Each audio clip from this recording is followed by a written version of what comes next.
Le challenge des sabots de bronze est spécifique aux bovins croissance et aussi organisé par Eliance. Il permet de récompenser les meilleurs binômes conseillers éleveurs sur le Cantal par race et tous les ans. Les lauréats répondent à différents critères techniques et génétiques, notamment sur la croissance à 210 jours, mais aussi les critères de reproduction tels que l'ISEV des veaux et l'IVMAT des femelles, mais aussi en examinant la conduite du troupeau, notamment en regardant l'IVV, donc qui est l'intervalle vélage-vélage, la productivité et aussi le taux de mortalité des veaux avant sevrage.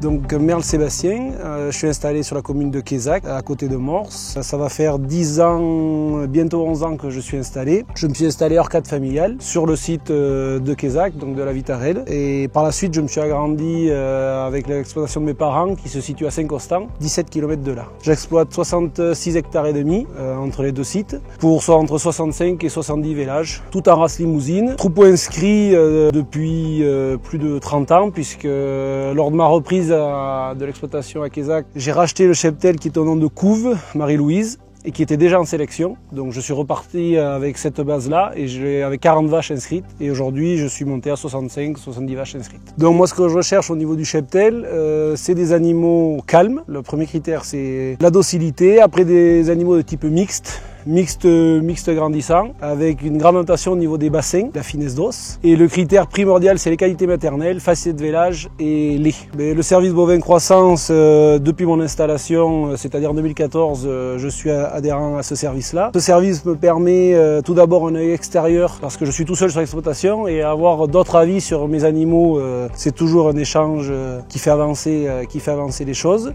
Ça me permet aussi d'avoir un suivi, notamment avec les pesées des animaux, pour mieux suivre les poids à 120 et 210 jours. Et ensuite vient là où le bovin croissance intervient le plus chez moi, sur tout ce qui est les pointages des animaux avant le sevrage. Depuis 2-3 ans, l'insémination a pris beaucoup d'ampleur sur l'exploitation. En effet, la mise à la reproduction est au 15 novembre et toutes les vaches sont mises à l'insémination pendant 1 mois et demi. Ça me permet de bien cibler l'accouplement avec toutes mes vaches, et vient ensuite le taureau seulement pour les retours. Le fait de faire des inséminations m'a permis d'avoir moins de taureaux sur l'exploitation et en plus de vraiment cibler chaque taureau à la vache. Sur le choix des taureaux, la facette de naissance, le lait et l'aspect morpho rentrent en compte dans cet ordre-là. Recevoir les sabots de bronze, c'est une fierté, ça permet de valider tout le travail réalisé sur l'exploitation sur les 10 dernières années, essayer de continuer comme ça dans ce sens-là. Tout d'abord, je souhaitais féliciter l'éleveur, donc Sébastien, qui du coup a obtenu le sabot de bronze cette année. C'est pas une première pour l'élevage,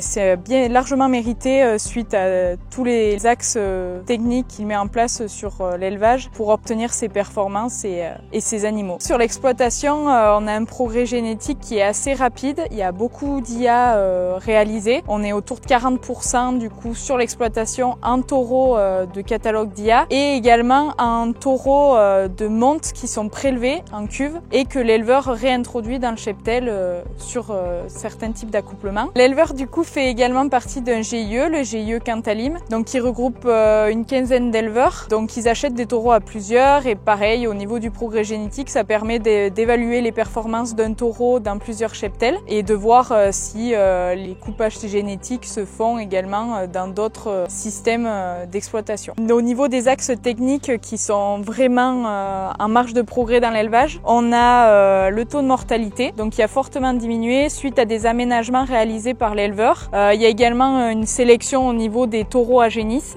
sur la facilité de naissance entre autres. Et également, on a aussi un facteur qu'il faut prendre en compte, c'est les vélages qui sont très regroupés sur le cheptel. On a un IVV très bon à 365 jours. Avec des vélages groupés, ça permet d'avoir une surveillance plus assidue quand les vélages se passent tous en même temps.